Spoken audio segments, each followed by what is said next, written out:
The history of ancient Egypt. Now that we know about the rise of civilization in Mesopotamia, let's travel 800 miles west to our next great river valley civilization, ancient Egypt. What the Tigris and Euphrates rivers were to Mesopotamia, the Nile River was to ancient Egypt. At over 4,000 miles long, the Nile is the longest river in the world. It's so long, in fact, that it would stretch all the way from Plymouth, Indiana, to Paris, France. When talking about the Nile, it is also important to point out that due to higher elevations at the Nile's origin, the river flows north and into the Mediterranean Sea. The Nile River is made up of a few important features. The first is that the Nile has two main tributaries, or rivers that flow into it.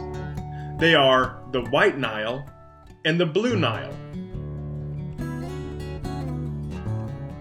Also, at points along the Nile, there are cataracts, or rapids caused by rough terrain. These cataracts made travel along the Nile difficult, but it also prevented invaders from sailing into Egypt.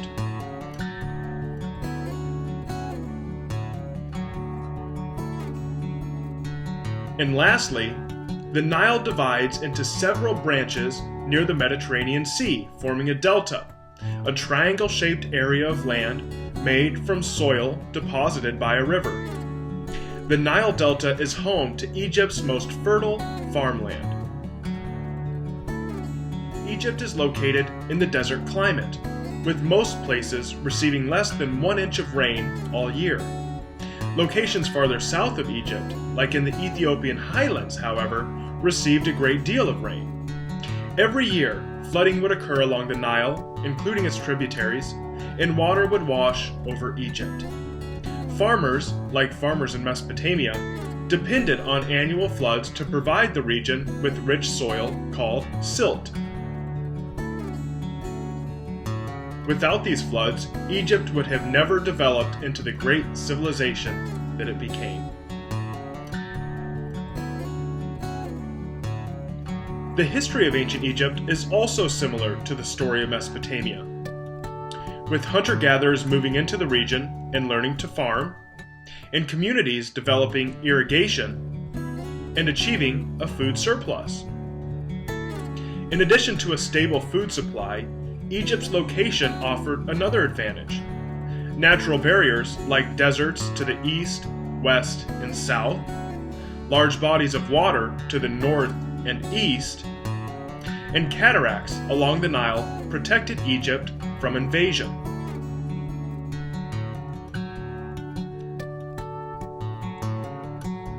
Over time, villages grew and banded together to create two kingdoms, Lower Egypt and Upper Egypt. Keeping in mind that the Nile flows south to north, Lower Egypt is located around the Lower Nile, near the Mediterranean Sea.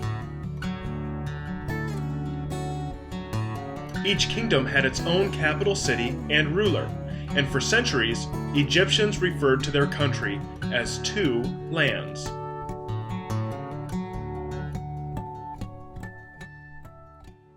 The two kingdoms of Egypt were eventually unified by King Menes, the man many historians consider to be Egypt's first pharaoh, or ruler. Menes also founded Egypt's first dynasty, or series of rulers from the same family. Under Menes, Egypt's government was a theocracy, a type of government ruled by religious leaders or a monarch, or in this case pharaoh, thought to be divine. Menes died at the age of 63, killed by either wild dogs, crocodiles, or a hippopotamus.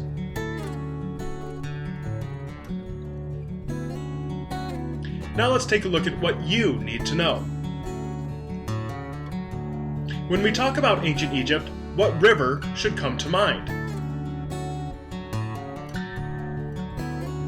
What is special about the length of that river?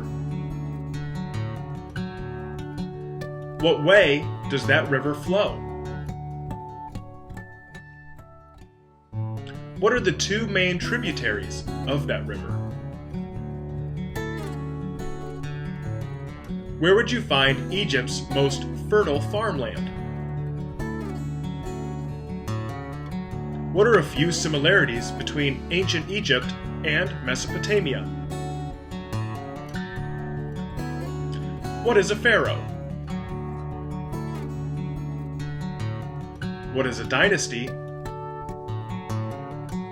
And what is a theocracy? Thank you for watching.